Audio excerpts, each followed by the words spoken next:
That would be the function of art in an ideal society. Miss Weiss. If an objectivist society implies that the people in it are mature adults, responsible for their actions and capable of determining their own values, then how does one account for or attempt to socialize a child? In other words, what is the position of someone who is not mature in this society? Doesn't the socialization of a child imply in its upbringing an imitation of the values of those it sees around itself, and then when it makes a decision as to what its ultimate values will be, aren't the influences to which it's been subjected throughout its life much more dominant factors than perhaps it is aware of? I'm not sure I understand your question, because you seem to be taking an axiom with which I would certainly disagree. I don't know what you mean exactly by the socialization of a child. You use that term. I think I know, but I would rather have you explain. What do you mean by that term? Well, in an objectivist society, do you agree that the people would have to be mature and responsible adults?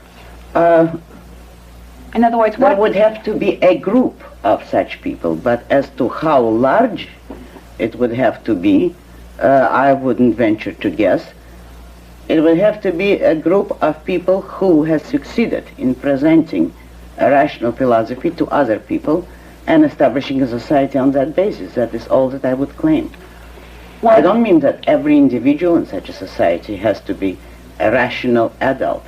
I mean that the rules of that society, the basic principles, would require rational responsibility and adulthood from every individual, and the one who chose to be irrational would suffer for it, not by law, but by his own failures. But his failure will not affect others. He will punish only himself by his own action. He will not be able to punish others for his immaturity or irrationality, or to make them save him from the consequences. Well, what specifically would be the place of a child in this society? How would a child acquire its values? I see. Now then, by the socialization of a child, you mean the Freudian idea somewhat, that a child acquires his values from his parents and teachers. That the child by nature is a kind of amoral savage, but values are a social inculcation. Is that what you mean? Yes. Well, all I can say is we disagree with that emphatically. That is not how a child acquires values. A human being, to begin with, is born tabula rasa, by which you know what Aristotle meant, that a human being is born with the capacity to perceive, with a cognitive apparatus, but that apparatus is blank in content. A child's character, values, ideas, knowledge develop as he acquires knowledge. There is no preset knowledge nor values in his mind. He is not a savage, nor is he a moral ideal to begin with. A child is born blank, cognitively and morally. Thereafter, he acquires his values by thinking or by evasion. The kind of child that will develop into a healthy, mentally healthy, rational human being acquires his values by his own thinking on every level of his development. Such a child does not accept on blind faith anything that the adults tell him. He accepts nothing except that which he understands, and as his knowledge grows, his values develop. He weighs what is told to him critically from the first time that he is able to, in any form, to face such an issue as choice and values.